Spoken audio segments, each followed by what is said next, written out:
Good morning and welcome to the Adult Literacy Action Forum, hosted by Literacy Delaware and our partner, Delaware Libraries.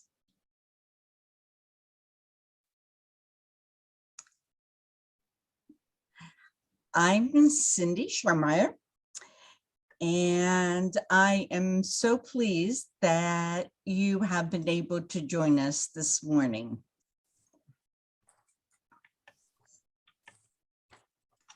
All right, just a minute, please. Just a few housekeeping items to get out of the way. Please make sure you are on mute. Feel free to unmute to ask questions during the question and answer period.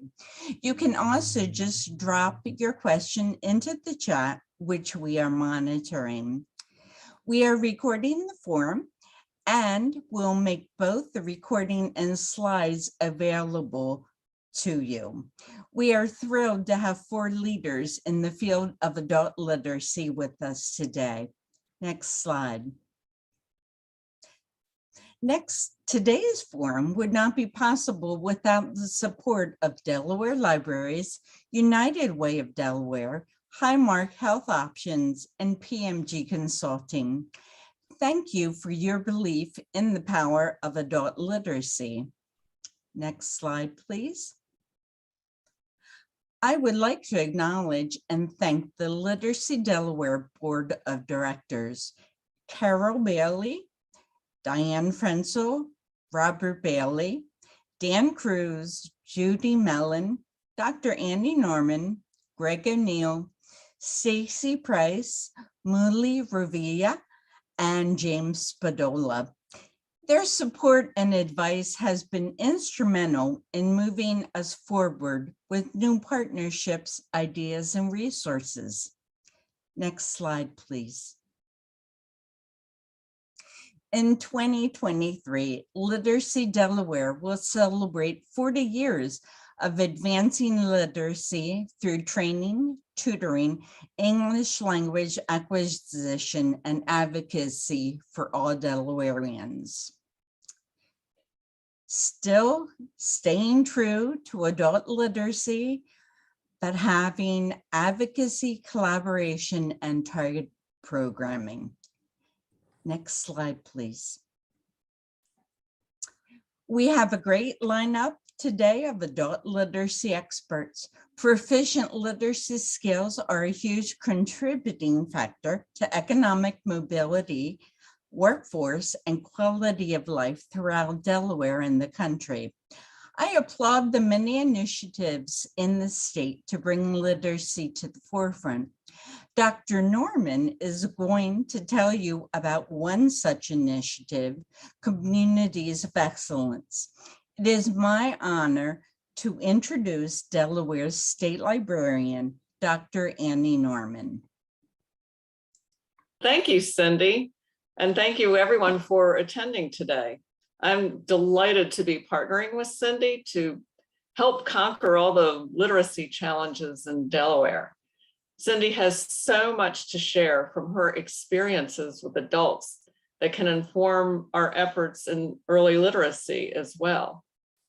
For libraries are a legacy organization spanning generations. Book immersion is essential for literacy skills and to develop lifelong learners with the reading and library habit across generations.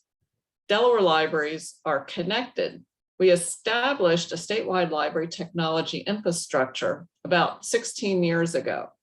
So far, 70 multi-type libraries are sharing over 3 million books and ebooks for the benefit of Delawareans.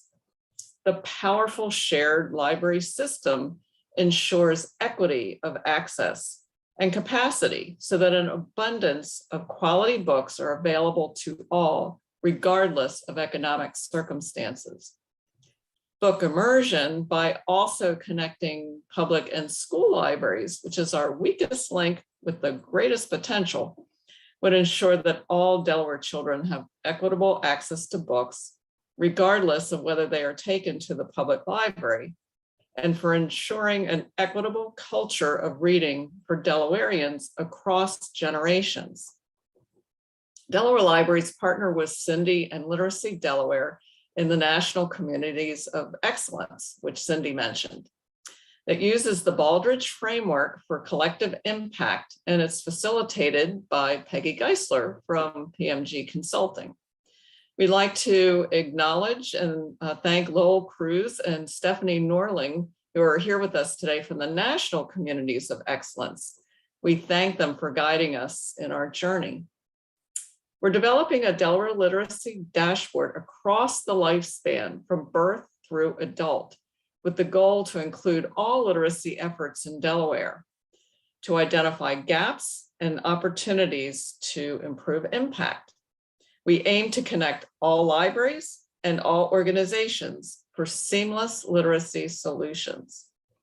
A number of other organizations are working with us so far, and we hope you'll all join us too. We can't afford to leave any Delawarean behind, any of them. I will now turn this over to fellow Literacy Delaware board member, Dan Cruz from United Way, who will introduce our keynote speaker. Dan, over to you. Thanks, Annie, appreciate it. Thanks, Cindy. So on behalf of the board of directors, the staff, and all of our network at Literacy Delaware, it's my pleasure to introduce Rebecca Dyer, Senior Advisor to the President and CEO for the Barbara Bush Foundation, as our keynote today. Rebecca has worked for the foundation since January of 1998 in a variety of leadership roles. After retiring from her position as Chief Mission Officer, and by the way, I love that title, in June 2020, Becky now serves as the Senior Advisor to the President and CEO. In this current role, she provides counsel on the effective design, development, and scaling of evidence-based adult and family literacy programming, incubation of new and innovative solutions through technology, research and evaluation efforts, and of course, professional development, professional learning. Her career spans nearly 40 years with significant experience in public school adult education, including service as an adult basic education teacher, local adult education program director, and state director of adult education in Maine. Becky served as the director of the Maine Family Literacy Initiative for the Barbara Bush Foundation for many years and has provided technical assistance to state adult ed leaders on policy and career pathways. During her tenure at the Maine DOE, M-A-I-N-E, DOE, her team created the successful College Transitions Network and Work Ready programs for the state. Becky is the recipient of the Gerald N. Levasseur Award for Outstanding Leadership and Rotary District 7780 Service Above Self Award. Becky earned her BS from State University of New York at Potsdam and earned her master's in Human Resource Development at the University of Southern Maine. She is a native of Maine. She and her husband, Don, live in Lymington, I may have mispronounced that, Maine. So again, it's my pleasure to introduce Becky, and at this point, I will turn it over to her. Welcome, Becky. Thank you, Dan. I'm very excited to be here with all of you today to talk about the National Action Plan for Adult Literacy. Next slide. Over the next half hour, I'd like to talk to you about three things: the critical importance of adult literacy, why the Barbara Bush Foundation created the National Action Plan and what the plan includes, and how Delaware can lead by example in addressing low literacy. Next slide. Low literacy exists everywhere, all across the country and across all demographic groups. It's persistent and pervasive. More than half of adults read below a 6th grade level, and about 43 million Americans, nearly 1 in 5 of us, read below a 3rd grade level. And low literacy should matter to all of us because it reduces income, health, civic engagement, and it poses huge costs on society. So improving literacy at scale can have massive benefits in terms of higher workforce productivity, savings, and most importantly, quality of life for families. Now, I just want to make a little side statement here. We know at the Barbara Bush Foundation that adults have different knowledge, abilities, and life experiences, and it's degrading to compare adult learners to first graders or second graders or third graders. We've chosen to use grade level estimates in the National Action Plan to make the issue more understandable to the general public and to potential funders. It's not ideal, and we're always open to other ways of succinctly explaining the issue. Next slide. While low literacy is a pressing need, we also have an unprecedented opportunity at this time. According to a study done by Dr. Jonathan Rothwell, the principal economist at Gallup, the US economy could generate an additional $2.2 trillion a year if all adults could read at or above the 6th grade level. Now that's probably never going to happen, but the potential is there for us to dramatically increase our GDP. The COVID pandemic has hurt people with low literacy probably disproportionately and made it harder for some to get to work or access the supports that they need. But it's also created opportunities for us. It's forced many literacy programs to offer remote digital learning options, which has allowed some adult learners to engage when they maybe otherwise couldn't have. There are still a lot of challenges, including a need to improve digital literacy, but we believe the opportunity to reach and teach adults with low literacy at scale has never been more promising than it is right now. Next slide. To understand how we go about seizing that opportunity, the Barbara Bush Foundation created a national action plan. You may ask us why? Why did you create the National Action Plan? Well, when we look at the adult literacy space, we see three things. First, we see a lot of really smart, knowledgeable, and seriously dedicated people like yourselves who deeply understand adult learners' challenges and needs, as well as their strengths and their courage. People who work very hard every day and often under difficult conditions to help adult learners achieve their goals. I've dedicated my 40-year career to serving adult learners in Maine and nationally, so I truly understand how hard you work and how complex the challenges are. Second, there's a chronic lack of funding in adult education. In the plan, we estimate that governments spend less than $440 per adult learner per year, versus an average of about $14,500 per K-12 student per year. That's just 2.5%. And apart from Dollar General and the Barbara Bush Foundation, there are no major national foundations that make adult literacy a primary target of their spending. The money that governments, the private sector, foundations, and donors all spend on adult literacy is a tiny drop in the bucket compared to the size and scope of the challenge. Third, there's an apparent lack of meaningful systems-level impact.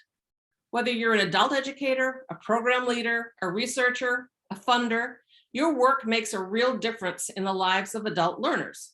Everyone understands the transformative power of literacy, but are we making impact at scale?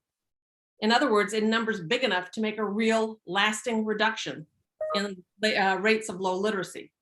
We don't seem to know for sure whether literacy has improved, declined, or stayed the same in over the past 30 years. We know that adult literacy programs only serve a small fraction of people who could use their services, and that number seems to be decreasing. At least it's not certainly rising as far as we know.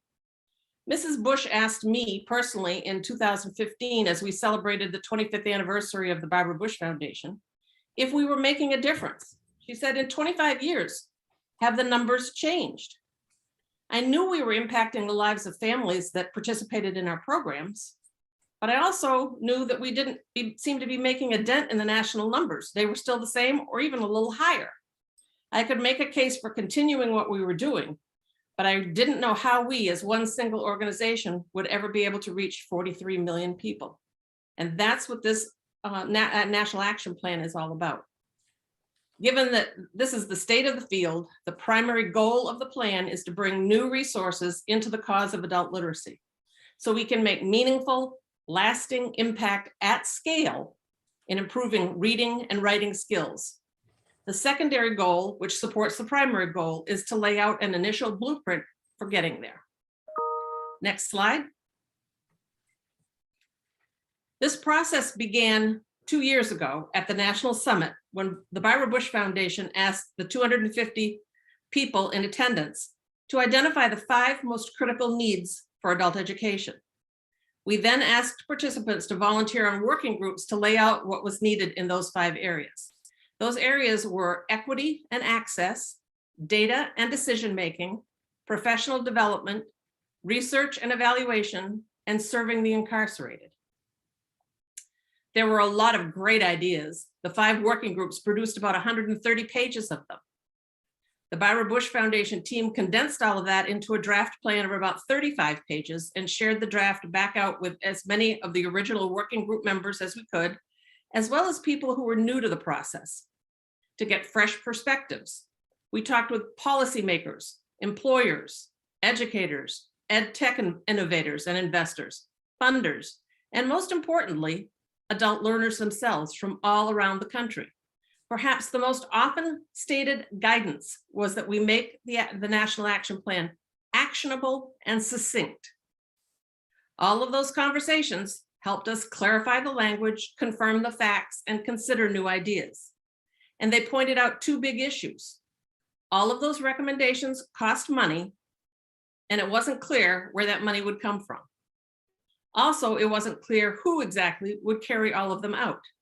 So we refocused the National Action Plan on attracting resources and accepting responsibility. Next slide, please. We now have a clear vision of what success looks like. In our view, it's a country where every adult can easily access high quality, effective support to improve their reading, writing, digital, and numeracy skills, regardless of who and where they are. Bringing this vision to life means achieving 3 goals at the same time: expanding access, improving quality, increasing uptake, addressing both supply and demand for adult literacy support. Next slide. The National Action Plan lays out 5 areas for collective action, and they all reinforce each other. Next slide. Engage adult learners. One thing we heard repeatedly from legislators, lobbyists, and lots of others is that adult learners make the best advocates. Funders and policymakers want to hear not only facts and figures, but also personal stories of transformation. But adult learners are more than just advocates and awareness builders. They should not just be partners, but actually leaders in every one of the areas outlined in the NAP. We are not merely subjects of our research.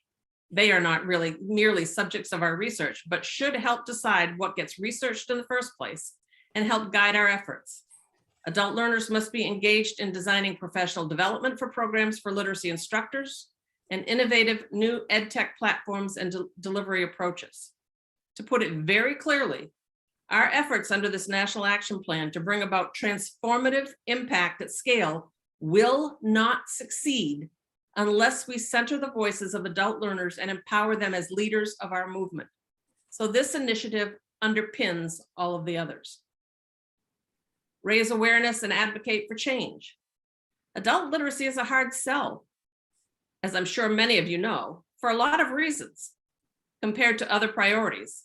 We need to work together to make the case for literacy more proactively and more persuasively.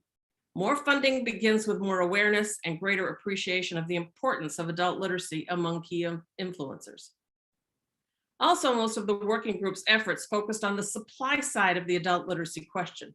How do we increase access and quality? But there's also a demand side. Many, maybe even most adults with low literacy don't even identify as such. And even if they do, might not see it as such a big deal. This isn't a case of just build it and they will come. We have to actively encourage people to put in the effort needed to improve their literacy skills while making it as easy as possible for them to do so. Expand outcomes-focused research. Many experts have worked really hard with scarce resources to deliver rigorous evidence-based research on what works and what doesn't in serving adult learners. But the fact that we don't really even know whether the literacy rates have improved or not over the past 10, 20, 30 years, for example, how those adults who seek out services differ from those who don't, reflects the chronic lack of funding and shows that there's still a lot of work to be done. We also know that we need to make sure that research is translated into professional development for teachers. Support adult literacy instructors.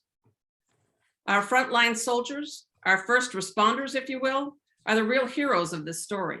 As some of you know painfully well, adult basic educators are capable and committed and way underpaid and undersupported.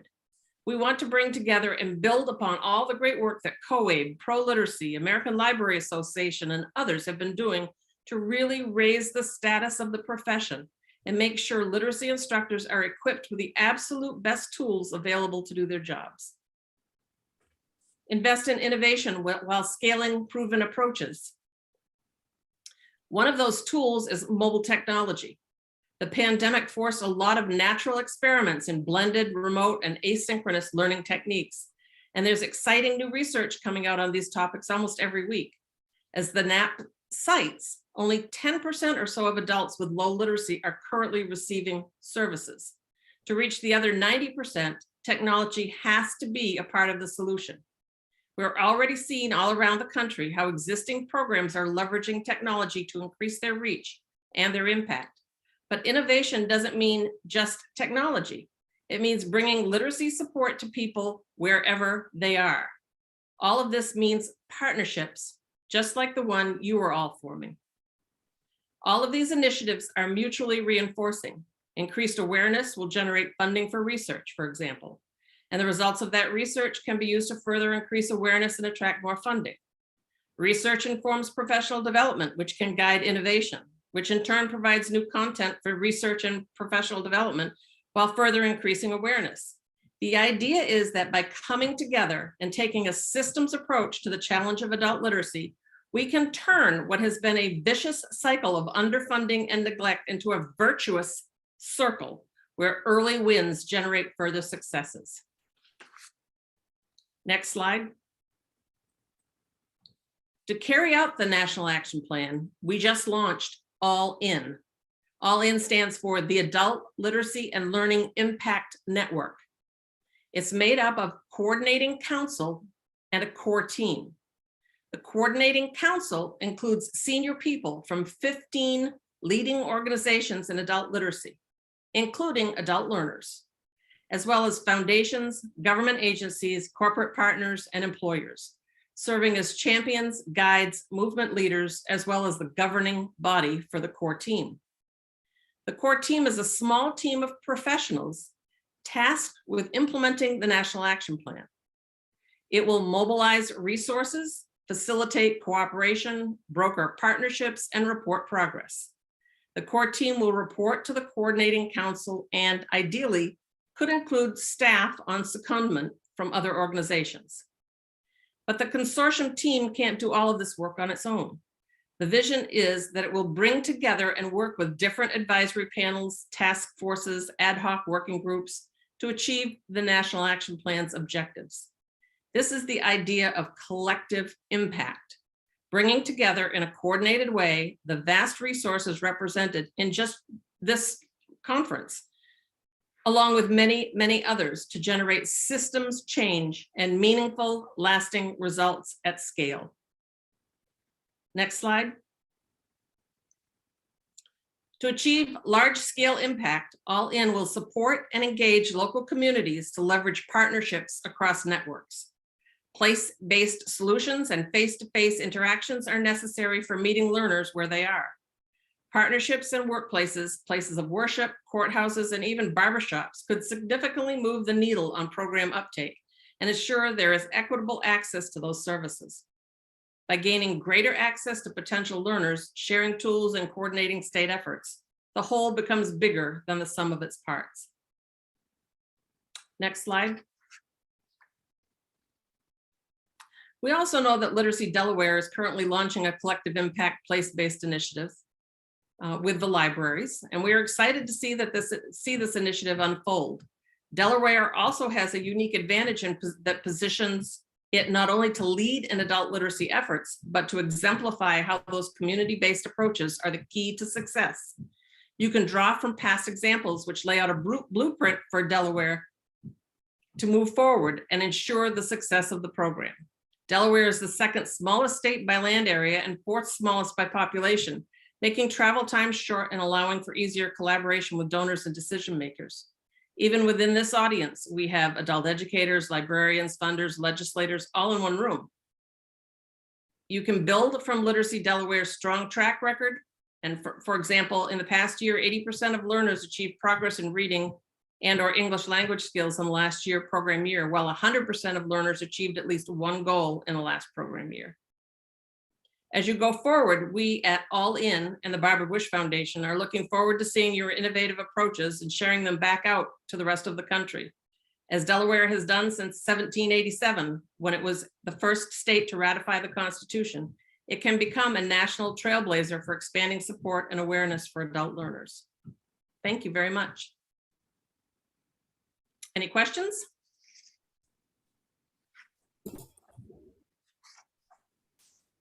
I have one, or I can get us started, and we have some time for a few more from anyone in the audience.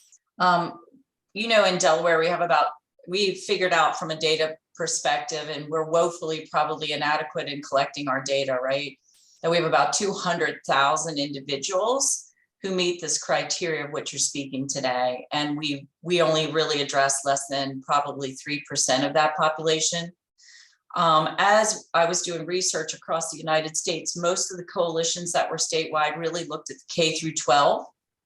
Can you give us some advice as well as some ideas about how we can elevate through funding and make this a priority? I know we're going to join your All In, because we're all in.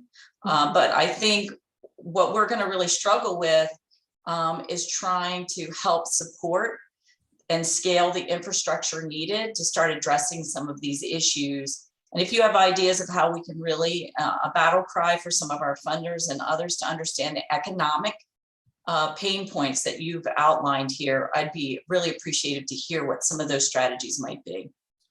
Well, I think that probably the people who are better positioned to tell you what the strategies are cities like Houston. The Mayor's Office of Adult Literacy in Houston has just launched their literacy blueprint.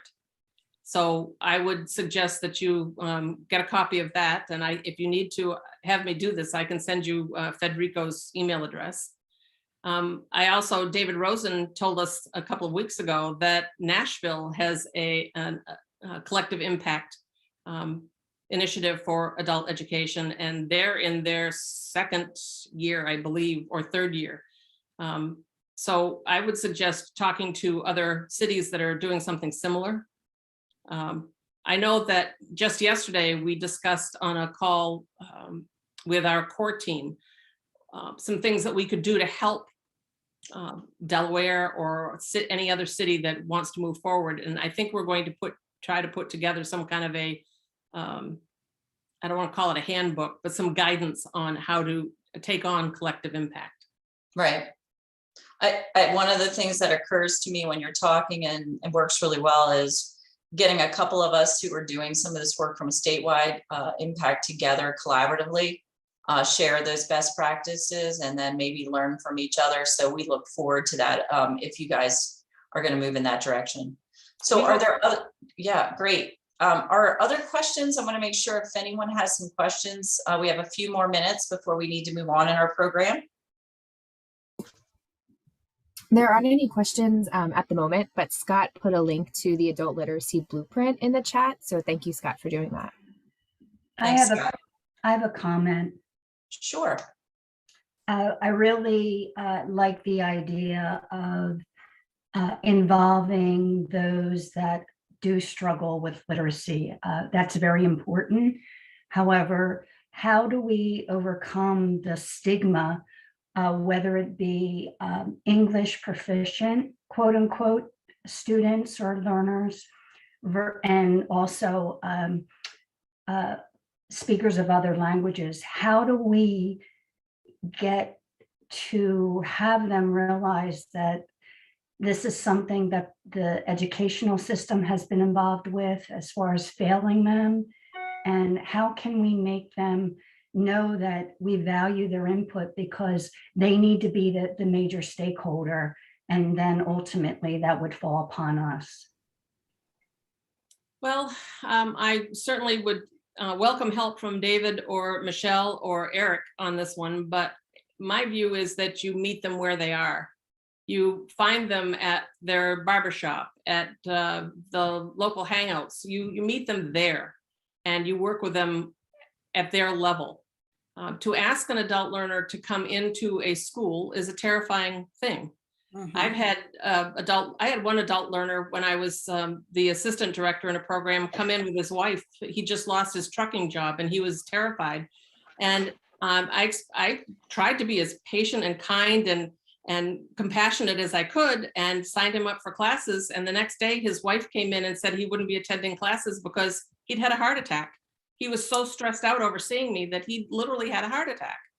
So I think we need to find those places in the community where they're comfortable and meet them there, and not being expecting them to come to us. But David and Michelle and Eric, if you have other suggestions, I'd love to hear them. I'm happy to jump in. This is Michelle Dietrich. Just one that comes to mind, I think we're talking about reducing the stigma, is having adult learners as part of your programs really involved in helping other adult learners. So having adult learner advocates, having them go out and speak in the public. It's a way for other adult learners who see themselves in that person realize that they are not alone. They're not part of a minority. There are a lot of people out there like them. And I also think one of the other things too is that when we're speaking about things with any kind of collateral that we're sending out or any kind of messages, talking about adult learners and what it can do for our country in an asset-based model versus talking about them being low literate or unfortunate and making them feel like they're not succeeding. Talking about the things that they can do and the way that their lives can change, and really ultimately breaking the cycle of low literacy from generation to generation. I think those are some of the things that come to mind, but I welcome to hear what David or Eric says also. Yeah, I'll jump in here. Oh, go ahead, Eric. Oh, thanks, David. I'll be real quick. I would agree with everything you've said. I do think that language that we use is extremely important when we're talking about, how we're serving people and how we're working with people, and that asset-based piece where, people are people and they have all kinds of good things to offer, right? And this is oftentimes there's this piece that's missing. And we're seeing that with things like digital literacy and others too, where there's just this piece that needs to be shored up. And I think that, I think we've talked about language makes a difference. And also, you're right, Becky, where we meet them is important. People are used to failing in places where we're asking them to come. And I think that we're clearly not succeeding in doing this. And so this conversation is exactly what we need to be having. I'd like to add to that, both Becky and Eric and Michelle, this is really an important theme that our field needs to think about. How can we reach people who can't, for one reason or another, come to a formal adult ed program? And one way to do it is through something called learning circles. These have been offered in adult education actually for decades, called study circles in some cases. But the 21st century version of this learning circle model involves online and in-person instruction. And over the past several years, 3, 4, 5 years at this point, World Education has taken the lead in, I think, 10 states now, to help adult ed programs and libraries, I might add, to offer learning circles to people who really are not sure they want to take a course or may not be able to, but who could, for example, come to one in-person or perhaps online in the case of the pandemic, face-to-face meeting a week, and could also do online learning in between. So that's something to explore. There are ways to do that. You could contact me. I'll provide you with lots of access to resources. You could contact World Education, Priyanka Sharma, who is the head of the literacy division there. can tell you about all of the things they have been doing and are continuing to do. This is Greg. If I could ask one more quick question. Great presentation, thank you. Greg O'Neill from Christiana Care in Delaware.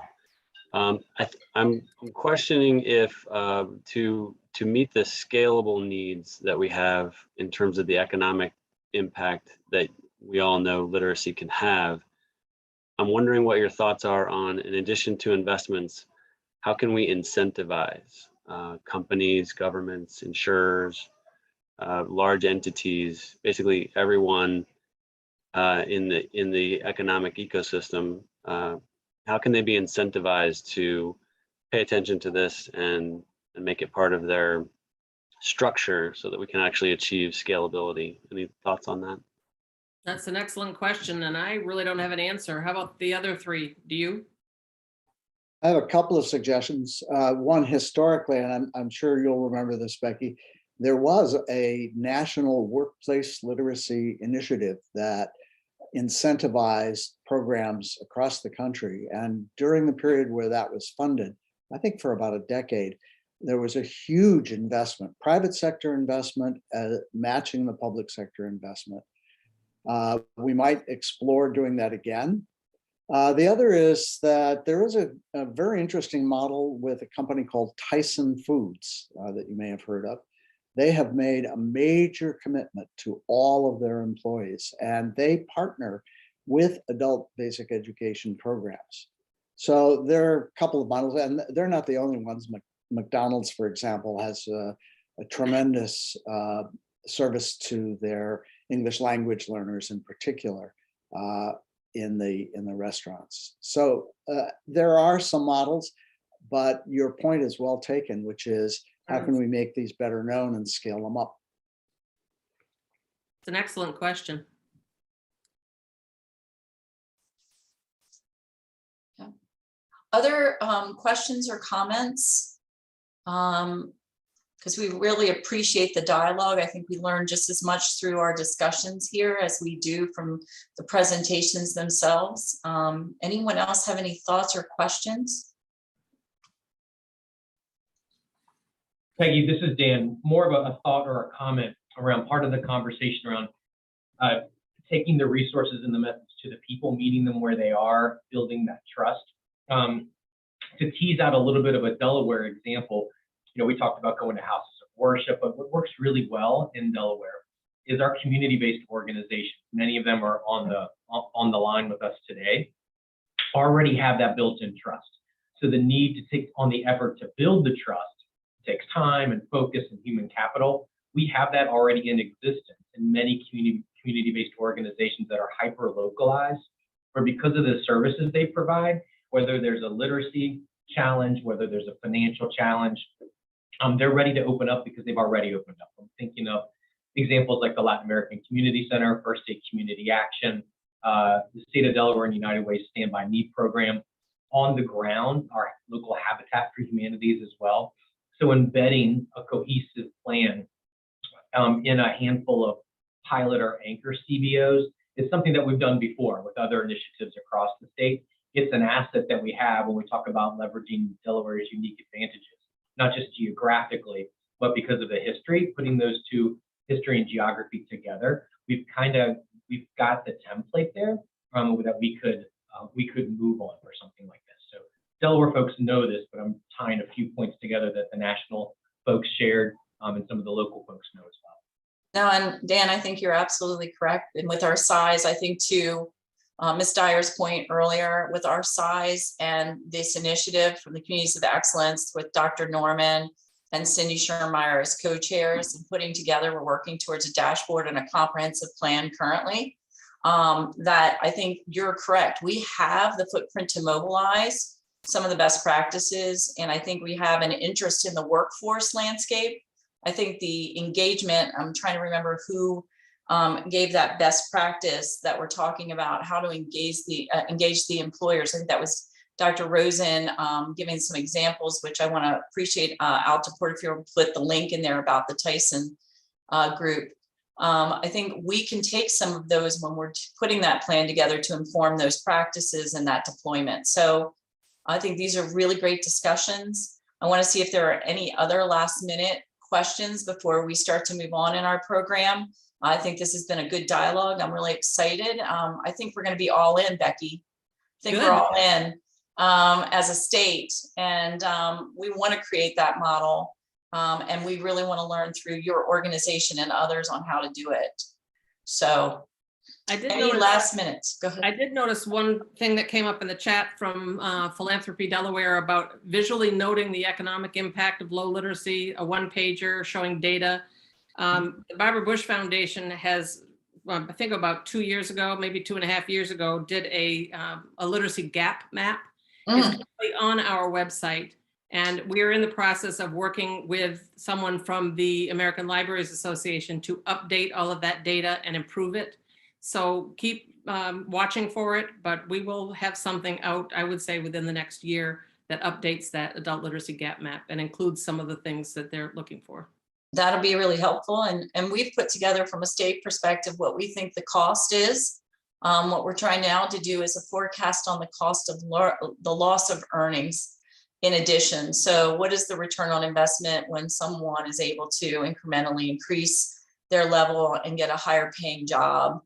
And so, you know, I think funders are interested in that. And as we get closer to some of those one-pagers for us from an internal perspective, we can share it with you as a model, what you may be doing from more of a national perspective. And hopefully that information can inform our funders. So in the interest of time, I believe we're going to start moving forward. If you have additional questions, put them in the chat. And if we can't answer them or get to them today, we'll be sure to make sure that we follow up in some way, shape, or form. All right. Well, I believe it's my turn now to introduce someone who I think we all know and appreciate, which is Peggy Geisler. Peggy Geisler is one of our moderators today. And as I mentioned, she is a facilitator for our communities of excellence. In addition to all that, Peggy is the owner and senior consultant of PMG Consulting. She works with nonprofits and businesses on infrastructure, strategic planning, and collective impact initiatives across community landscapes. PMG consultants assess, design, and coach implementation strategies to address community social issues in the Northeast and beyond. She is a licensed consultant for the Standards of Excellence Institute for Maryland Association of Nonprofits and DANA, the Delaware Alliance for Nonprofit Advancement. She has 25 years of experience in community development work in high-need communities, as well as strategic planning for the nonprofit field. And back to you, Peggy. So I have the honor today. I'm going to introduce and read the bios for each of these presenters, and respectfully, they're going to give you a 7 to 8 minute presentation. And at the end of that, we have some questions, and we're going to take some audience questions for this panel. And we kind of already started that, which I really love the feel of this. Hope everyone is enjoying this as much as I am at this point. I think I'm learning a lot. I think this is a great forum. But I do have the honor. First person I'm going to introduce is Michelle Dychik. She is the Senior Director of the Programs for Pro Literacy, located in Syracuse, New York. She's responsible for the overall strategic direction and management of Pro Literacy's domestic and international initiatives, including professional development, membership, advocacy efforts, organizational events, and grant projects that support the mission of Pro Literacy. Michelle has been with Pro Literacy in different capacities for 29 years. She has attended State University at Delhi in New York, studied business and office technologies. She previously served as Vice President of the National Coalition for Literacy and continues to serve as the coalition's policy chair. Our next presenter after Michelle is Eric Neesham. He is the former Executive Director of Literacy Minnesota and currently the Interim Managing Director of Digital Strategies for Literacy Minnesota. This new and expanding division of the organization houses North Star Digital Literacy, national partnerships, and digital navigation. He's on the steering committee of the Open Door Collective, the board of the National Coalition for Literacy, and co-chair of eBase, which is evidence-based adult education system, which promotes and advocates for more resources around research in the field. Eric has been involved in literacy for 32 years and looks forward to a world where life-changing learning is within everyone's reach. I love that. And then last but not least is Dr. David Rosen, was the director of the Adult Literacy Resource Institute at the University of Massachusetts, Boston from 1986 to 2003. As an independent consultant since 2003, in the past 5 years, he's provided consulting, advising, and professional development services to the World Education EdTech Center, the Illinois Digital Learning Lab, Pro Literacy International, Friends of Liberia Family Literacy Initiative, Professional Development System for Adults Foundational Educational Practitioners, sponsored by the U.S. Department of Education. He is the co-author of 2 online guides on blended learning for adults' basic skills education. For decades, a major theme of his work has been engaging ways to integrate technology and adult foundational education online, in person, including for adult basic education, adult secondary education, and English for speakers of other languages. We have an amazing lineup here today. We are excited by all of these speakers, and we are going to hand it off for Michelle to get us started. Michelle.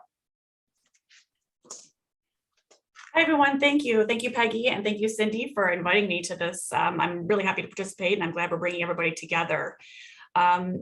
In short, for those who aren't aware of what Pro Literacy does, our mission is changing lives and communities through the power of adult literacy. So through our membership network, we support over 1,100 programs across the United States, in all 50 states and in DC. We also do some international work as well. And we also have a publishing division, New Readers Press, who many of you might be aware of, and that's been around for about 60 years, publishing instructional materials specifically for the needs of adult learners. And I did just want to mention that, piggybacking on what Becky had said, Pro Literacy participated in the National Action Plan task groups and now has representation on the Coordinating Council as well. So we've been following that every step of the way, and we are also all in. Next slide. Cindy asked me to talk about a few of the initiatives that Pro Literacy has that are really correlate well with the National Action Plan. And some of them are absolute naturals, and some we are looking forward to starting in a new area. But I looked very closely at Becky's presentation and realized the Barbara Bush Foundation's goals, which are outlined as part of the National Action Plan, are very much in alignment with Pro Literacy theory of change that we follow. These are, excuse me, our 3 intermediate goals. So the first one is very much in alignment, increasing access to educational resources for adults, meeting adults where they are, finding ways to reach adults outside of the traditional adult education system, improving the effectiveness of adult literacy programs and efficiency. This is a major goal for Pro Literacy around all of our professional development efforts. And our third is increasing adult education funding, not only from governmental sources, but also from individual donors, foundations. And so we do a lot of work and advocacy in that area.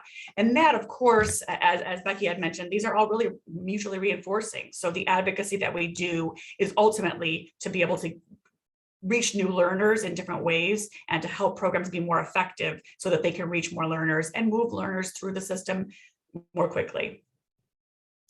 Next slide.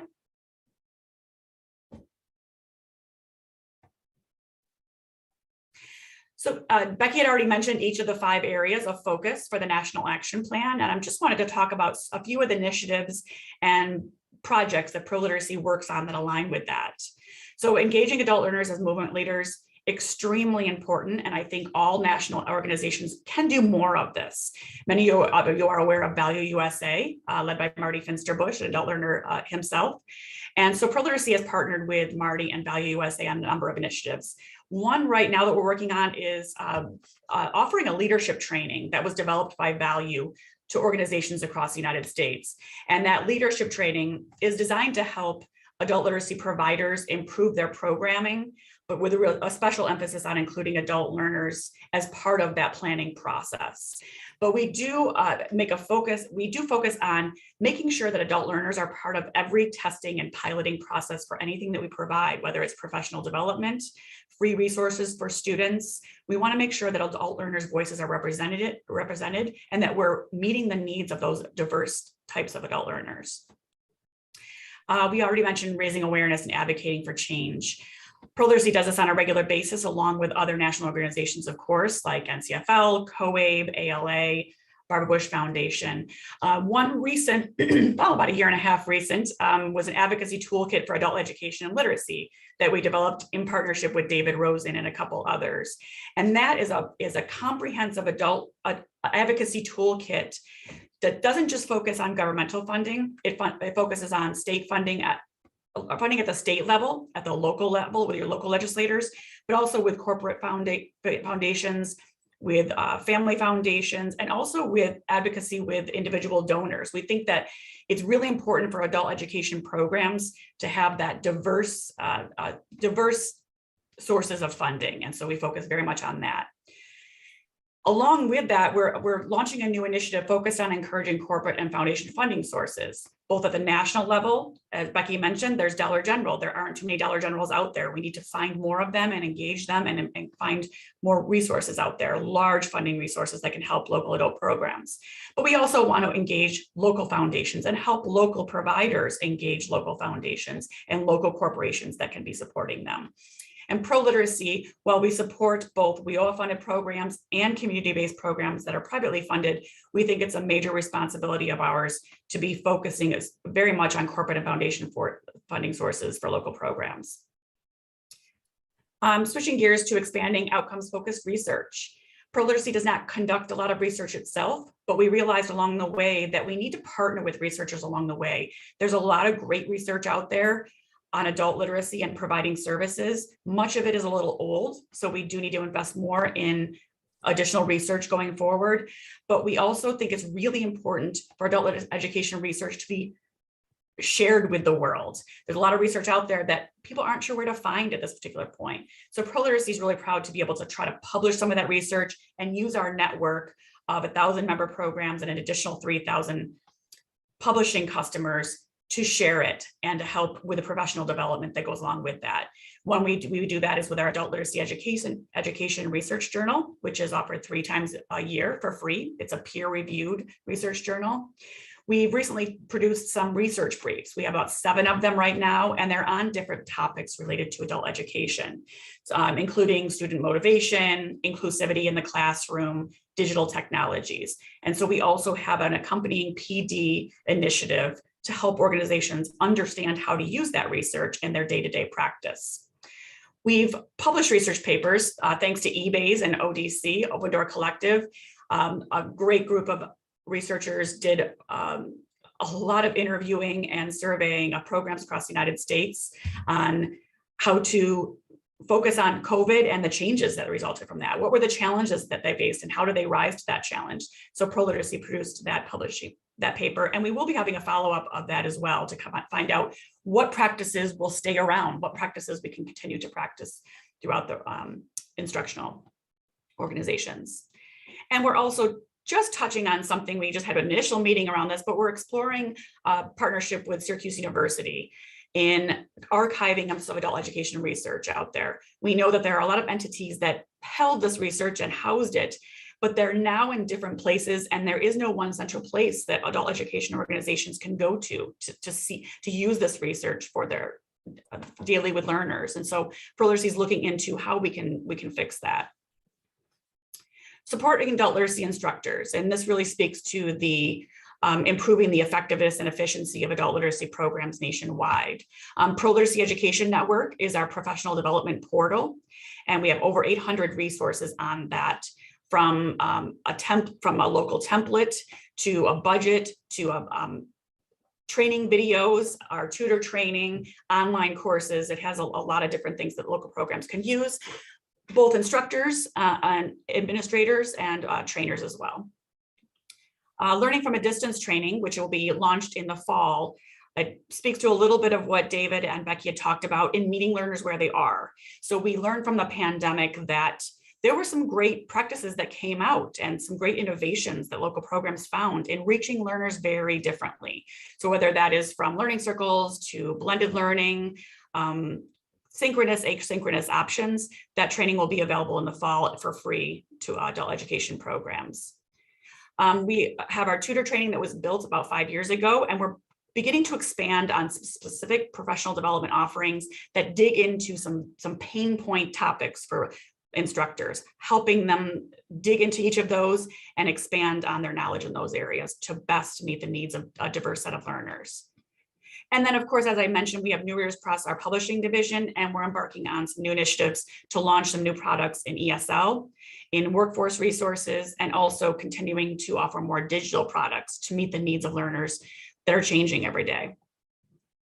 We're investing in innovation while scaling proven approaches. This is the one I think that could cross over all of these as the others do. But Pro Literacy has two specific grant programs that we wanted to point out. Mobile Learning Fund is the mobile component to Pro Literacy's National Book Fund, which has been around for about 26 years.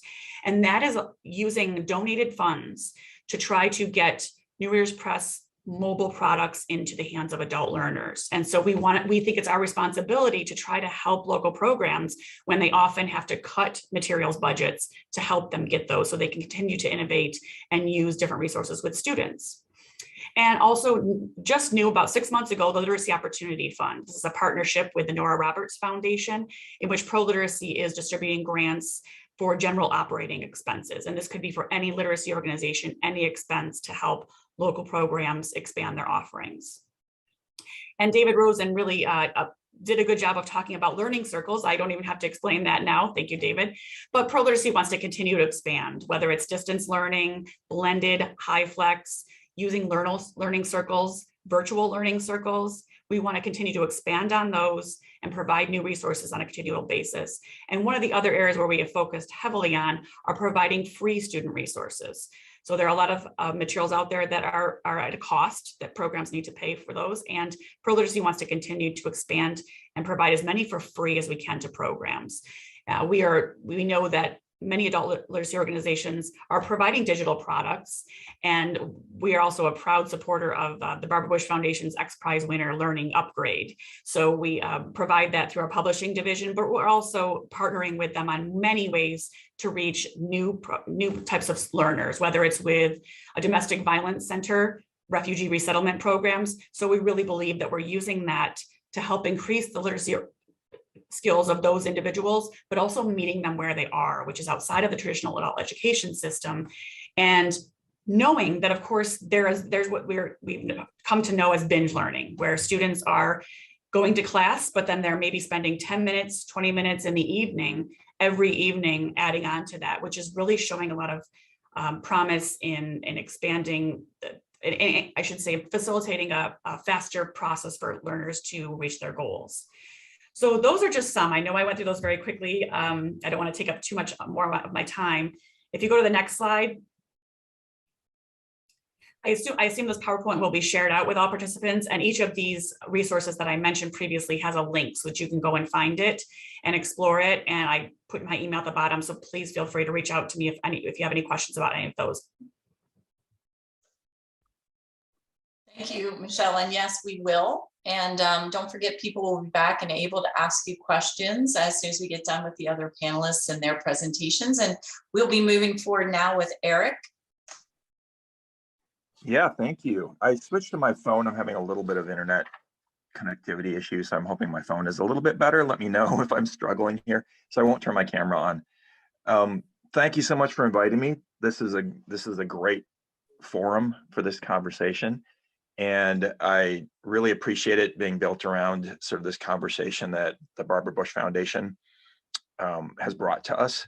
I was at the initial forum a little over 2 years ago, and I find it enheartening that we're having this conversation and talking about some of the issues that our field is up against. And I would agree with Becky that my presentation is going to be very uplifting, I hope, but I would agree that we are struggling with some very serious issues in our field, and we have to address them. We have to take a hard look at them. Go ahead to the next slide. That one exactly. Thank you. So let me just talk a little bit about who my organization is and kind of what we've been up to. So we're having our 50th anniversary this year. So we grew up, Literacy Minnesota grew up in that great tradition of Frank Laubach and all the literacy councils that started way back when. And we as an organization grew up a little differently, I think, than many. We ended up closely tied to WIOA and some of the state work that's being done. And you know, I think in many ways still own that tradition. We're a very volunteer-based organization. We've owned some of the technology pieces throughout the years. And so we're the group that our state looks to for technology. We run the data system for the state. We run a statewide hotline. And so we're, you know, in some ways we're very similar to Literacy Delaware, and maybe some ways we're not as similar. We also, along the way, embraced technology in a fairly large way. And so some of you may have heard of us in the context of North Star Digital Literacy, which is a national, kind of international now, platform that helps assess and teach digital literacy skills to lower level, mostly adults, but some kids as well. That's something that we've been working on over the last 10 years. It's been growing. I'd love to talk more about that at some point. If people want to, you know, contact me, that's great. But for now, I want to talk a little bit more about sort of our field and what I think we need to do moving forward. And what I will say about the National Action Plan is that I would fully agree with Becky that we have not been succeeding at what we're intending to do. We have not been moving the bar as a field. We are not bringing in the resources we need. We may not even be having the conversations we need to have. And so this National Action Plan is actually a very good starting point for all of those things. And I think it brings up a lot of the issues that we need to talk about. And I'm appreciating it because it gives me the opportunity to do some cheerleading as well around that. So what I'm going to spend some time on is talking about change and abundance thinking. So as you see there, my quote, change is good, like everybody says, right? Change is good. And then I have to add on that little piece, as long as it's good. It's not always good. So go ahead to the next slide. So as you've heard, adult basic education is historically underfunded, always has been. We sort of just live with it. We try hard to get more federal funding. We you know, as our organizations, obviously, and many of you are in part organizations that are not necessarily literacy, but similar, that are always writing grants, you know, trying to piece things together. Our funding system is wholly underfunded. You know, the federal funding that comes through WIO is not a lot. Most states don't have a lot of funding for adult education. And we don't even talk enough about that. I think sometimes all we hear about is the federal funding. And honestly, I think within our states, that's probably the future in terms of at least government funding. So again, underfunded.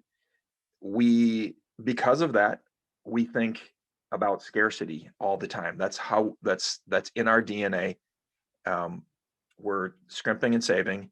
I constantly have to have conversations with my staff about, you know, I have a great example of somebody coming to one of our learning centers in Minnesota and saying, what do you guys need? What can I help you with? And the learning center coordinator thought about it really hard and then said, we need pencils, we need paper. Well, ultimately, I was able to get involved in that conversation. And ultimately, we ended up getting $40,000 or $50,000 to help fund one of our family literacy programs. It's just so hard to think about, you know, when you're busy thinking about on the ground, what a learner needs, it's hard to think about those bigger picture pieces that other people are actually thinking about. And I get that we're scrappy. We are very scrappy as organizations, but we also need to think differently. We need to have more self-esteem. And I think we should, because of who we are and what we do.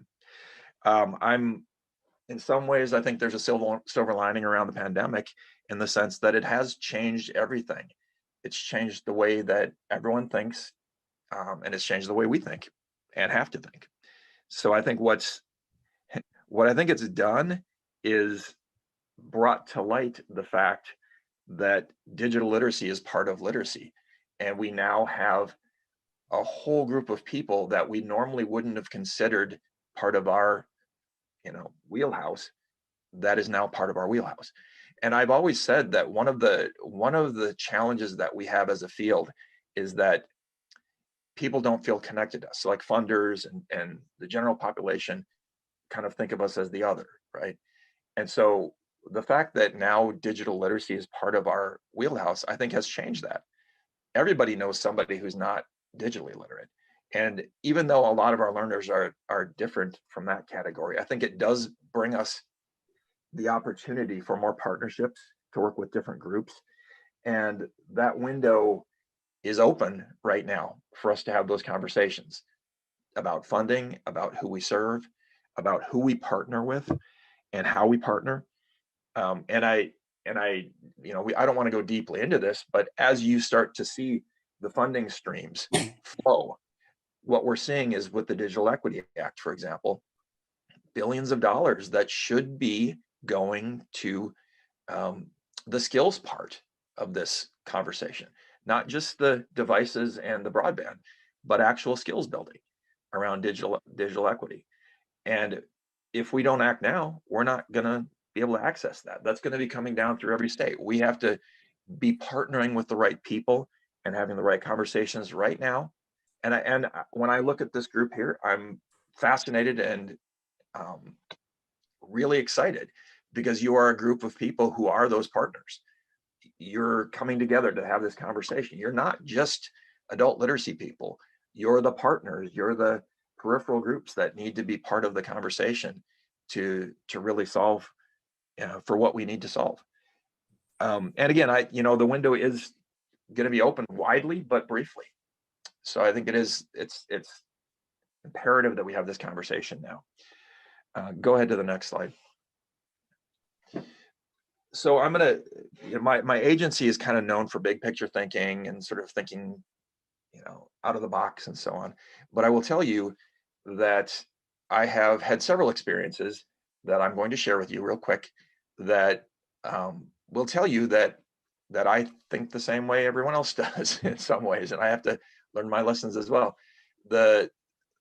A couple of years back, when we were starting to think as an organization about sort of moving outside of our comfort zone and working in some other areas, we had an opportunity to apply for a grant to work with libraries on rural literacy programs. So work with libraries and rural literacy programs on improving their skills and so on. And so we put in this application to this foundation, and I thought this was just this monstrous grant. We put in $100,000 application to this foundation. I went in to talk to them, and they said, this looks like a pretty big project. Are you sure you can do this for $100,000? I'm like, oh, okay. So we brought it back, had another conversation, and then just crossed our fingers and went back in at $200,000. And after the second and third conversation, we ended up with a $1.7 million 5-year project. That's how we think, right? We're always scrimping and saving and scrapping. And we actually need to do the work. And there are groups out there that are willing to help us do that. And then you'd think I would have learned after that, but again, I was working on upgrading North Star, the platform that we work with, right? And I was working with our our statewide workforce group, economic development group, and they were asking, how can we help you upgrade North Star? And I said, okay. So went in, and I think I was asking for $50,000 or $60,000 to do these pieces of the upgrade. Well, ultimately, I left the room with $500,000 because they had the money. We needed to do the work. And now I think I'm better at this, but I'm just giving you examples because I know you've all been through this same exact thing that I've been through. If you don't ask, you don't get. And it's not really, I think people sometimes cower because, oh, I don't want to ask because I don't know. The reality is it's not really their money. It's money that's flowing down through other means. So they're sharing. And honestly, in this day and age, with all the resources that are flowing for, the ARPA money and the CARES Act money, groups are trying to get rid of money. Honestly, they're trying to unload money, and we have to be that group that they're unloading it on. partnerships are key. This is a perfect group to be having this conversation. I tell my staff, be at the table, go to the table, get to the table, go to the meeting. And they're like, what meeting? I said, I don't care, go to the meeting, just go. We have to be there. We have to be a face at that meeting. So, you know, and I guess my only other piece of advice is that we need to invest in the future. And sometimes that does take some resources to do, but ultimately we have to become who we know we can become. I like the action plan because it thinks big, it thinks bold, it makes us sort of think outside that box, and it honestly addresses some of the things that I think, you know, I've been struggling with. Are we doing our job? Can we do better? You know, how do you do better? So I appreciate the conversation, and I look forward to any questions you guys might have. All right. Eric, thank you so much. You guys are doing great on time. So thanks for the idea of bringing everyone around the table. In Delaware, we're trying to create that table in which to bring everyone around. So we're doing both at the same time, and then not being afraid to ask for more money. And anybody who knows me knows I'm not afraid of that. So we will take that to heart. So our next presenter, last but not least, is Dr. David Rosen. He is going to be presenting, and we'll talk a little bit about the Open Door Collective and his work and his thoughts. So Dr. Rosen. Great. Thank you. It's really a pleasure to be here. I'd like to begin actually with a comment about the leadership at the Barbara Bush Foundation. And that is that over the past year or so, they have been listening to the field. And as a result, the plan, the final version of the plan, is really inspiring. It has lots of good things in it for adult learners, for practitioners, for states and state level administrations of adult ed, and frankly, for the country as a whole. So my congratulations to the leadership. And I'm hoping that the coordinating council, which I understand has met at least once, will follow that leadership example. If so, I'm very optimistic about what can be achieved here. Let me take just a minute to talk about something that is emerging in our field, and that is a new name for the field as a whole. And the new name is Adult Foundational Education. And this is a name that my Open Door Collective colleagues and I have been using to describe our field. It certainly includes adult literacy, adult numeracy, and digital literacy, which are, of course, the focus of the National Action Plan. And incidentally, Peggy, Michelle, and Eric, and perhaps others of you here, are members of the Open Door Collective. We have about 150 members at this point across the country. And I am hoping that as the National Action Plan is introduced more widely to policymakers and to the general public, that it might be described as a plan for some of the very important areas of adult foundational education. But this is just to mention that our field includes more. And I like to think of adult foundational education as the third and newest and rising education field in our country, equal in importance to pre-K-12 and to higher education. So this is part of my vision here. And that is that we have never been taken seriously as a field compared with K-12 and higher ed. I would like to see us taken seriously and mentioned every time those fields are mentioned. Let's go on to the next slide, please. I very much like the shared vision of the plan, the action plan that you can read on this slide and maybe have already familiarized yourself with. But I would like to drill down and give you some specific comments on the plan of the 10 National Action Plan initiatives and actions. But I'm only going to really talk about the ones that I especially like. The first one, engaging adult learners as movement leaders. Funding and launching an adult learner leader fellowship program is a great idea. Supporting Value USA, which has learner informed and delivered programs, would be one very good way to do that. I very much like the initiative of raising awareness and advocacy for change. And I have some thoughts about that. From my experience, adult literacy and most other adult foundational education services in the country are invisible. They're not invisible to us. They're always at our site, but they're invisible to many legislators at the national and state level, and they're invisible to the general public. So this is a really important part of the action plan to me, which is to raise visibility, and so that every American and certainly every policymaker across the country is keenly aware of the adult foundational education field and adult literacy as part of that field. Incidentally, I think it would be useful to do 2 Gallup poll type surveys. One which would be a baseline data survey before that campaign, that national campaign, and then a post-awareness campaign survey to see what the extent is that the needle has moved. And we've never known that in the past. There have been campaigns in the past of varying degrees of success, but we've never actually really known in a systematic way what the impact of that campaign has been. So here's an opportunity to do that. Are more Americans, as a result of the campaign, aware of the challenges for adults who have difficulty with literacy, numeracy, digital literacy?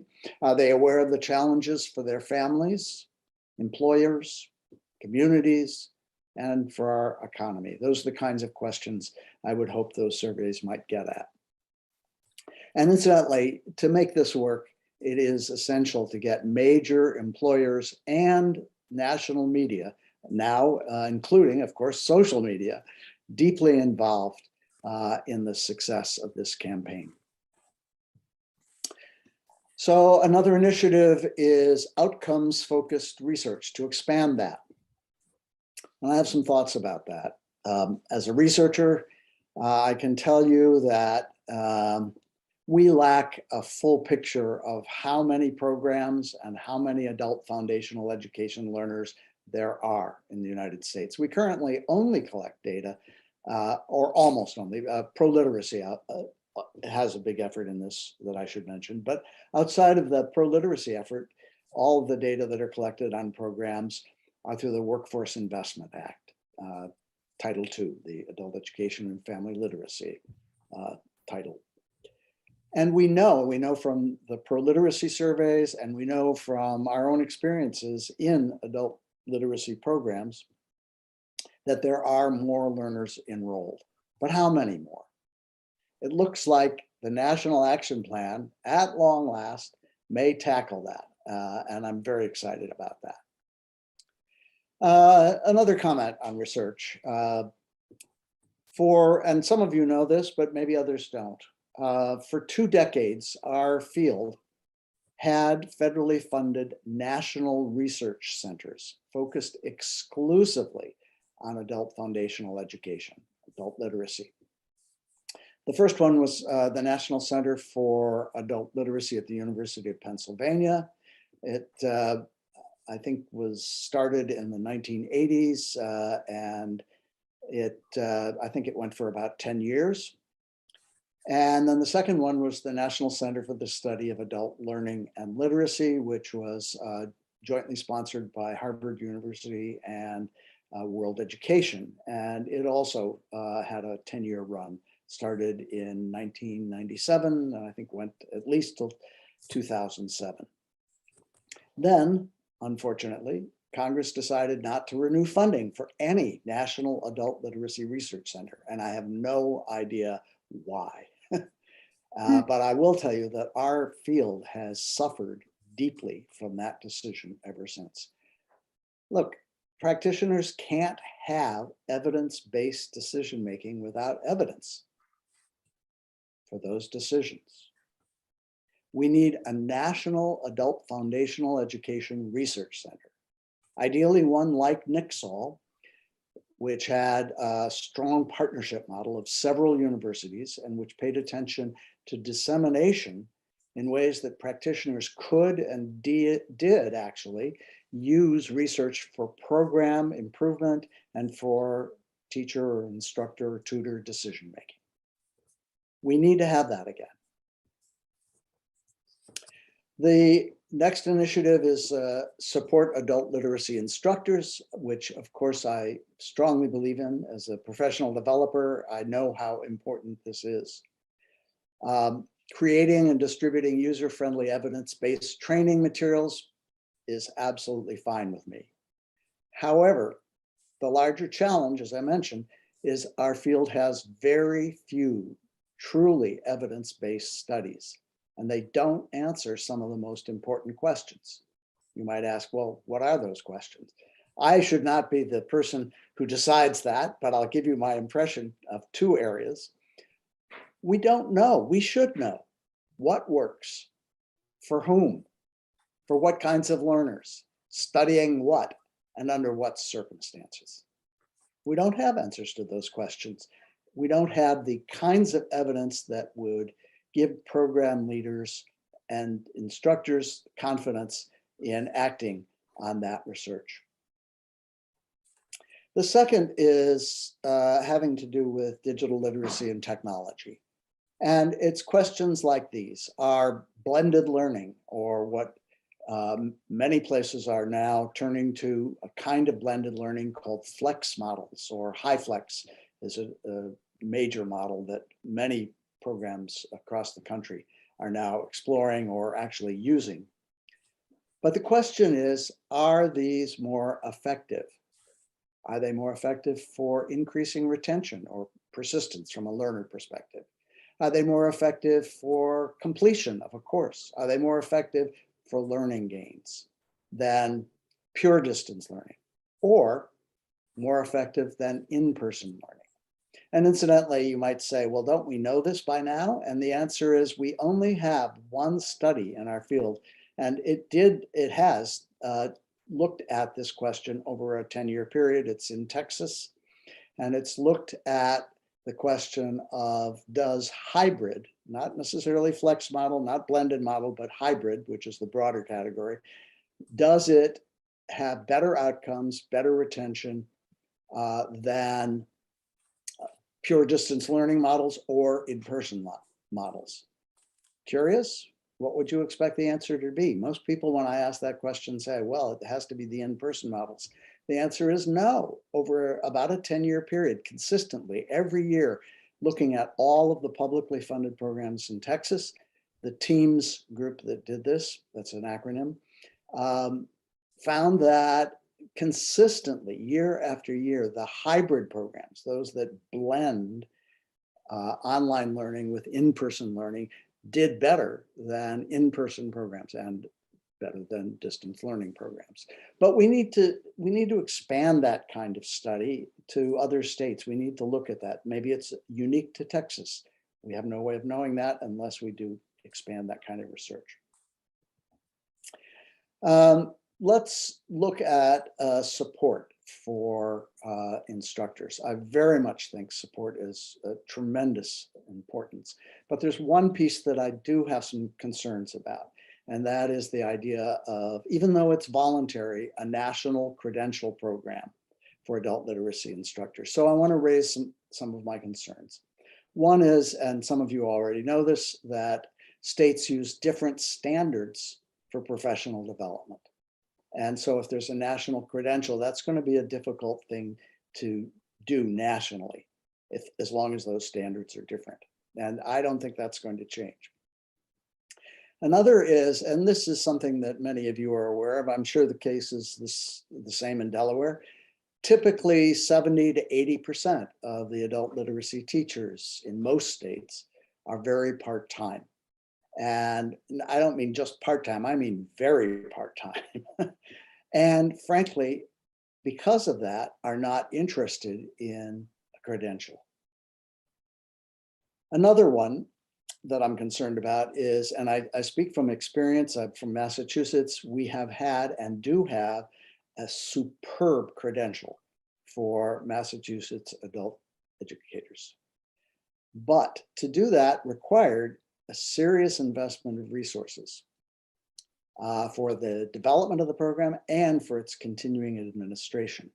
And the problem has been, because it's voluntary, and that's the only way it ever would have been agreed to by practitioners in my state, but because it's voluntary, relatively few people have chosen to pursue this very well-developed credential. So a last comment, and this is probably pie in the sky, but I'd like to put it out there, and that is, if there were a credential, and if in some way it could guarantee a full-time job, many instructors would be interested. But so far, no state, as far as I know, is committed to that. Even my state has not been able to commit to that. So those are the challenges I see around that particular one.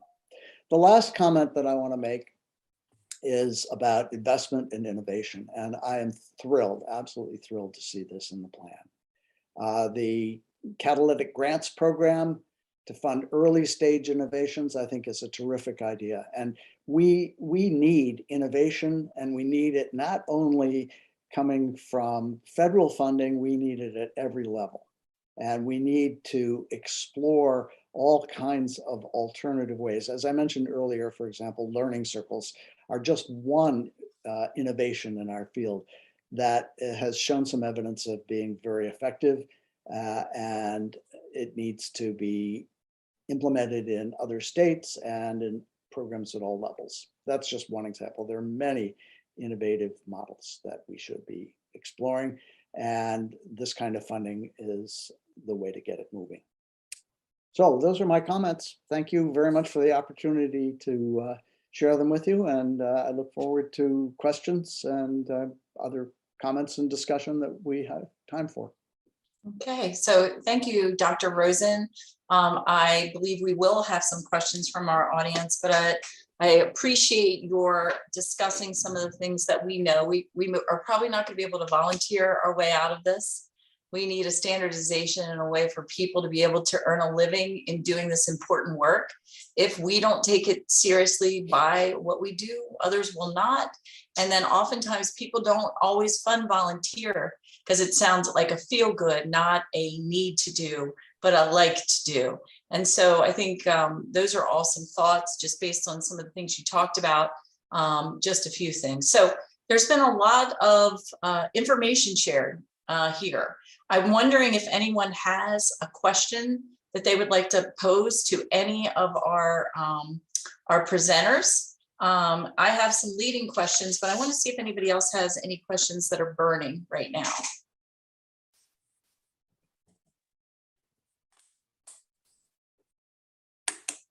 Anybody have any questions? If not, I'm going to ask a question to Eric. Eric, oh, go ahead, Annie. Well, and Chris, my hesitation is I'm trying to figure out how to articulate the question. But I think my question is about motivation. I thought it was interesting that Pro-Literacy says that they have a research paper on that, which I want to follow up to obtain that.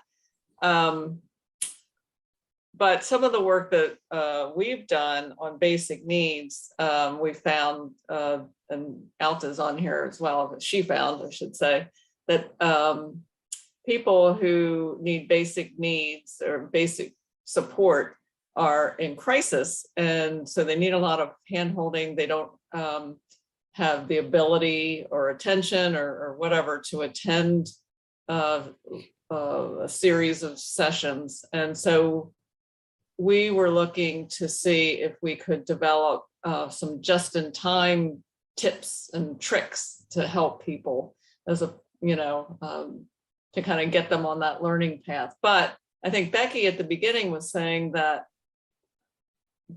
not everyone sees the need. So, the motivation may be different than what I thought.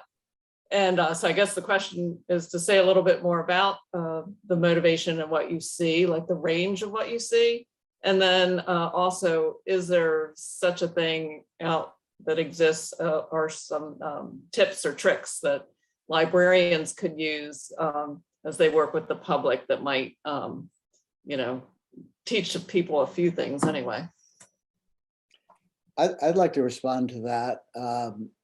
First of all, there are public libraries that have really taken a huge lead in this area that I'm about to talk about, the learning circles. In fact, the Chicago Public Library several years ago piloted in, I think, most, if not all of their branches, a huge effort to make learning circles available to people in the community. And most of there was a study, it was funded and there was a study done. And so there's some really interesting outcomes. One of them was that no one who signed up for a learning circle had ever taken a learning circle before. Most people had never heard of what a learning circle was. And so why did they sign up for this? And the answer is, and this really addresses your question, is because the learning circle, the content of the learning circle was something that they wanted and needed.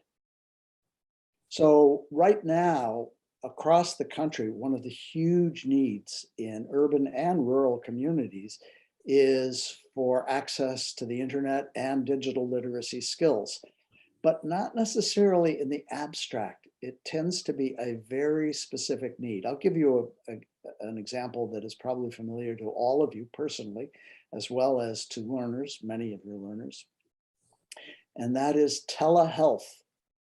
During the pandemic, many doctor's appointments have been done virtually using the internet. So that raises all kinds of challenges for low-income people in particular, access to the internet, period. Access to a device at home, particularly since medical teams say again and again that although smartphone access is better than nothing, it's nowhere near as good as access on a full screen where they can get much more visual information as part of the telehealth visit. Digital literacy skills. And when I say skills, I'm really talking about not only competence, but comfort. And in this age, more than comfort, courage and confidence in using a digital device and the internet to do things like telehealth. But what drives people to the learning circle is health issues, personal health, family health issues, and the need to either get health information, to use a hospital portal, or to do a telehealth visit. So we in our field need to think about this. And in our field, I'm including public libraries, which I absolutely think are in our field. We need to think about how can we meet the needs of patrons for emerging needs that they articulate and feel. Another, I mentioned health, that's a big one. Another one is jobs and ways of improving one's job or career situation. A lot of interest in that now, and learning circles are a great way to do that as well. Great comments, Dr. Rosen. And I think one of the things that Dr. Norman's a pioneer, because we have got health literacy stations within, and health like digital, like health kiosks, working with direct lines to physicians in some of her libraries currently. Health boost, yeah. Yep. And and I know that Greg's on here. He's one of the chairs of Emerging Health Literacy Initiative that will also be married up to what we're doing. So I think that'll be an interesting to get more information around that and see how these two groups working together can really make a huge impact in our state. So we're going to be evolving a statewide health literacy forum around this, and it'll be married up to this initiative as well. So I think we're going to be on the cutting edge of some of that. And so thanks for those comments. Yeah, one just quick follow-up. I am very interested in this whole area of the intersection of health and medicine, of course, as part of health, and adult basic skills or adult foundational education. And there are beginning to be some digital health navigators that are really focused on the kinds of digital literacy skills that are needed for telehealth and using health portals. Nearby, in a neighboring state of Pennsylvania, the mayor's office in Philadelphia has launched a digital health navigator model. And it has several hospitals and I believe at least one community health center that is deeply involved with this. Children's Hospital of Philadelphia, for example, has, to me, a very exciting program for its patients only, but still very exciting because of the things they're trying to do to address basic digital, really addressing health disparities around digital skills. David, if I could, yeah. I've got to just add to that. Well, you know, I think Miss C in the chat mentioned that North Star has now a telehealth module. This is one of those areas that I think up until just a few years ago, we wouldn't have thought of as part of our wheelhouse, health and literacy, right? And so now here we are having these partnerships that involve maybe even HMOs and other groups that are now interested in having a conversation with us, literacy people, about how can they do their work better. And we have to have our doors open for those conversations as well. So this is one of those opportunity points. Yeah, I think it's really exciting. We have Highmark as part of our leadership or advisory committee of our Communities of Excellence statewide literacy initiative and some of our local hospitals like Christiana Healthcare. We recognize that it has a strong relationship there. And so, you know, having everyone around the table can make huge impact. But I think it gets back to, you know, really that fundamental or foundational literacy piece, right? You really need to have that. And we've been woefully inadequate in Delaware on addressing that. So, you know, this is the first step, one of the first steps as we're moving forward. So really appreciate this discussion and the far-reaching implications that literacy has on a holistic perspective of the human condition. Other questions for any of our other, Becky's still with us, Eric and Michelle and Dr. Rosen. Any questions that are burning that anyone would like to ask? I do. I have a comment. Sure. Hi. My career has been with adult literacy, adult education, numeracy. I'm currently retired, but I am now volunteering for, literacy programs in Delaware. And throughout my career, I did work part-time. I juggled like 4 part-time jobs at one time just to make a substantial income, because that's what I wanted to do. I loved working with adult learners. I love, teaching and interacting and making sure that I was making a difference in folks' lives. But I found that it was difficult to become recognized and credentialed in this field. And through 30 years of learning and workshops, etc., I learned what worked best, in the programs that I was involved in. I finally did get, a full-time position for the state of Delaware. I did prison education, and I worked at, a job training program as well. But I found, and I do still think it's important to let organizations or institutions become aware of the fact that, there needs to be a learning curriculum or model for those who want to be actively engaged in teaching adult education. The skills that I've learned through, through working and experience, but it would have been nice to know that rather than just becoming certified in biology or certified in a K through 12, that there is an actual certification process or degree that one can earn. And then perhaps we don't have to work 7 part-time jobs to make ends You understand what I'm saying? So Diana, I do, and I think that both Cindy Schermeyer can talk to that from a state perspective, but then also Michelle, I think one of the things that there was a note that, there used to be credentialing through pro-literacy, and I guess there's a question, two things to Diana Blakey's discussion is, Cindy, what can a person do from a state perspective in learning the curriculum? I know you guys have a standardized process, but then Michelle, from a national perspective, is there any idea of bringing back that credentialing that pro-literacy used to do? So those would be follow-up questions from Diana, and thank you for bringing that up, Diana. Thank you, my pleasure. I guess I can jump in quickly. So we had a trainer certification, and we moved away from that and focused heavily on our tutor training, which doesn't have a credential necessarily attached to it, but it's a more comprehensive look at all the skills necessary for an instructor. So that's part of the reason why we moved away from that. We also had a national accreditation system, and that was accrediting programs. And we had to move away from that, but we're now seeing that there might be an opportunity to move back towards something like that. Because we're able to before it was an actual in-person visit and an in-person evaluation of a local program.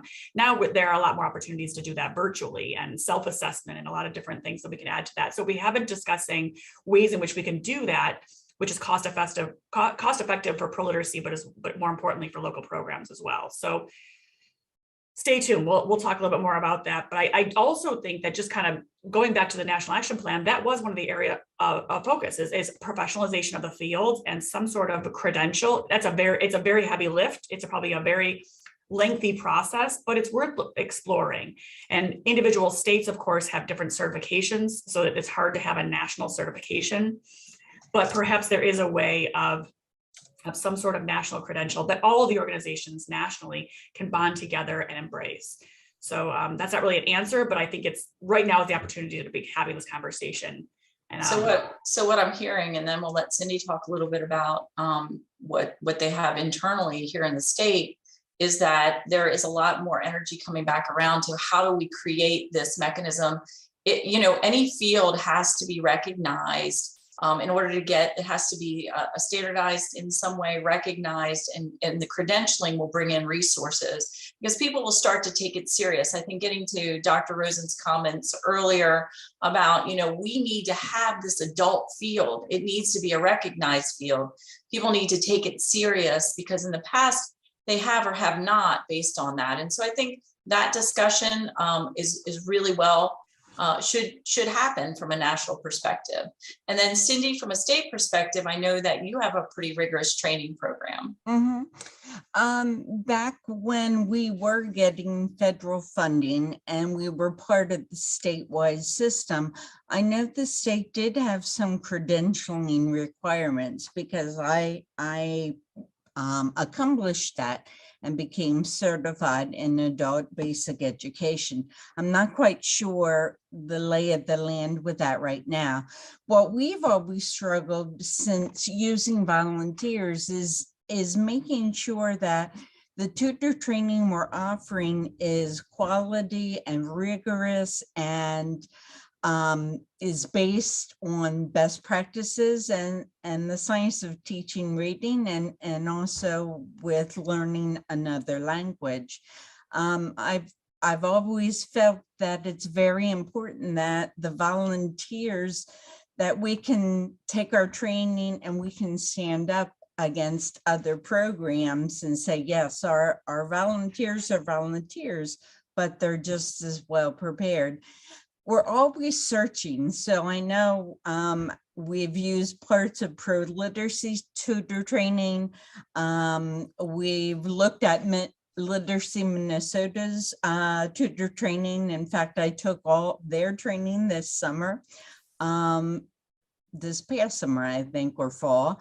And, it would be nice to have the accreditation come back for a program, Michelle, but then also volunteer programs to figure out what is the best for training and how much does a volunteer need to know to get started so that you don't overwhelm them. And also professional development, I think, is important for volunteers because there's always something more to learn. And some of those hot buttons that I know someone mentioned earlier. So I'm interested in the NAP and what the credentialing is going to look like and how it will affect the volunteer community programs. So we've got a couple more minutes to see if there's one or two more questions as we then start to close out today. So I'm going to jump right in, Peggy. Mine's not actually a question. I just wanted to let everyone know I've very much enjoyed this discussion, and to let people that are not involved with in Delaware here, the Delaware Libraries, to know a little bit about what Delaware Libraries has been doing in the past. My title is Social Innovator. And I've been on, worked with the Learning Circle programs through our state libraries workforce nationwide. We have essential needs interns that are funded by our Department of Health and Social Service, along with social workers. The essential needs are very familiar with all the social determinants of health, including the literacy issues. We're looking at digital navigators blended with the essential needs, because honestly, you can't do anything with essential needs if you don't have the computer and work with the computers itself. So this is kind of what Annie was talking before about our basic needs and learning more about all the different needs available. So we have worked, and we're very happy with North Star and with Minnesota and working with a lot of these national programs. And we're very excited on continuing on with it. And part of it is the problem, like everyone says, funding and boots, right? We need more, because I can sit in and listen to wonderful programs like this and go back and get more involved in it. But unless we have more help in that area, it's not. We need more fun. We need more. So I just wanted to bring that up. The other part about telehealth, we are the lead in telehealth in libraries nationwide. In fact, today is our nationwide facilitation group we have for the nation. And we're the only state that has the telehealth for the entire state, and we're expanding with that area itself. So I just wanted to throw all that in. But thank you guys. And I'm sorry, it's not a question, but a lot of people that know me, sometimes I need to get that little blurbs in about the state. I'm very proud of our state.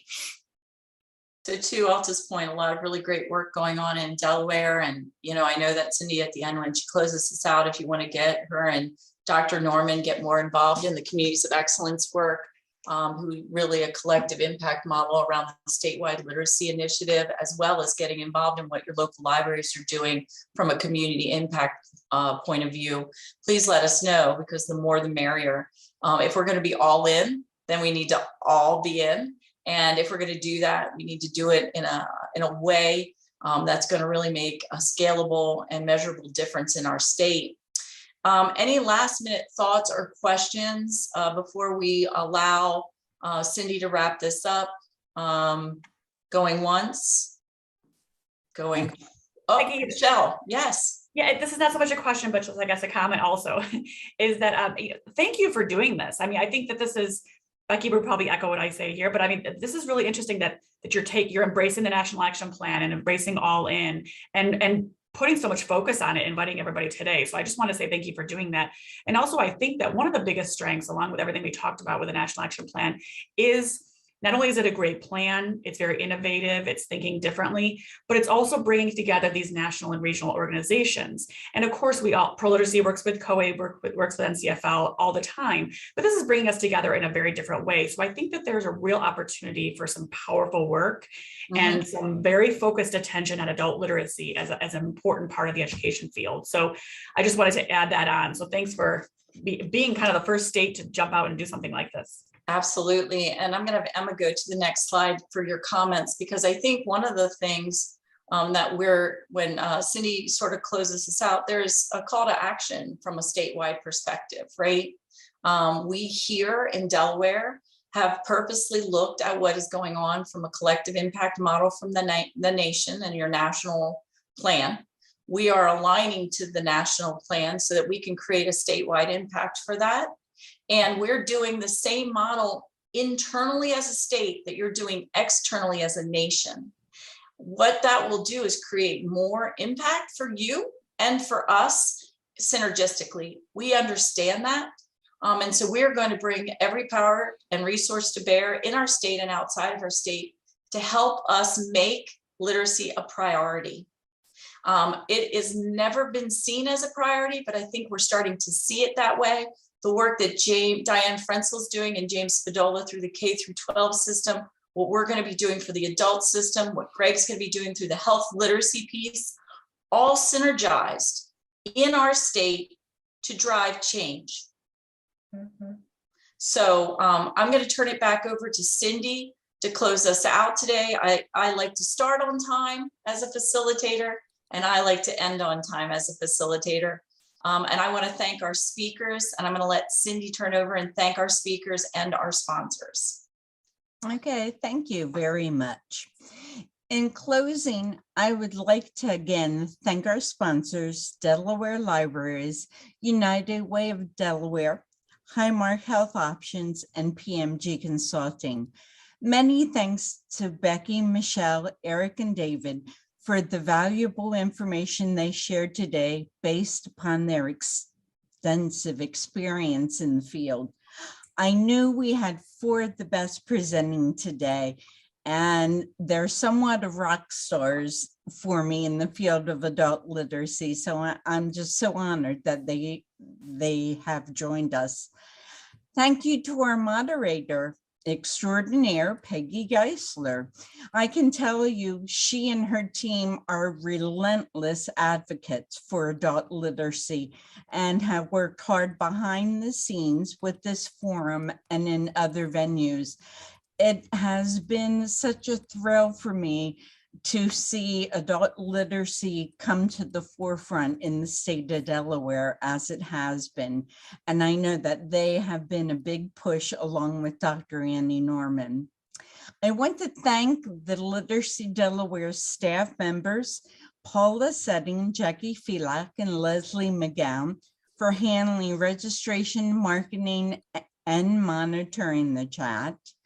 Finally, a special thank you to Emma Braun from PMG Consulting for dealing with many of the details of the planning process, creating the agenda, pulling the PowerPoints together, and keeping me on task. Dr. Norman and I believe literacy is key to an equitable Delaware.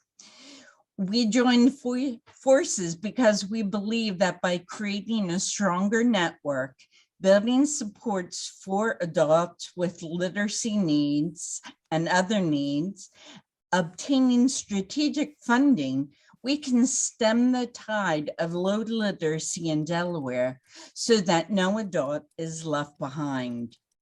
This ends our program this morning, but I would like to leave you with just one last thought. Today you heard a call to action, and the question is, how will you respond? I hope you will think about joining us with the communities of excellence.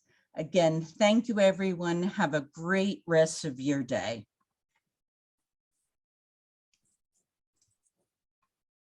Thank you, everybody. Thank you, Cindy.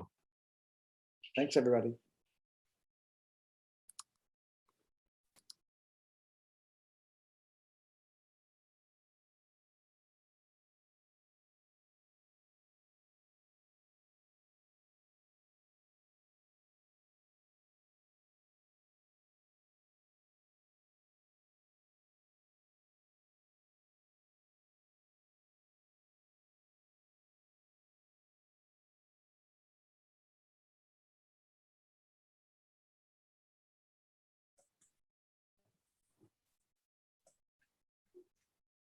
Our team stay on for just a minute. Since Cindy, can you stop the recording on your computer? Or normally I know it would be the host, but since you started it for some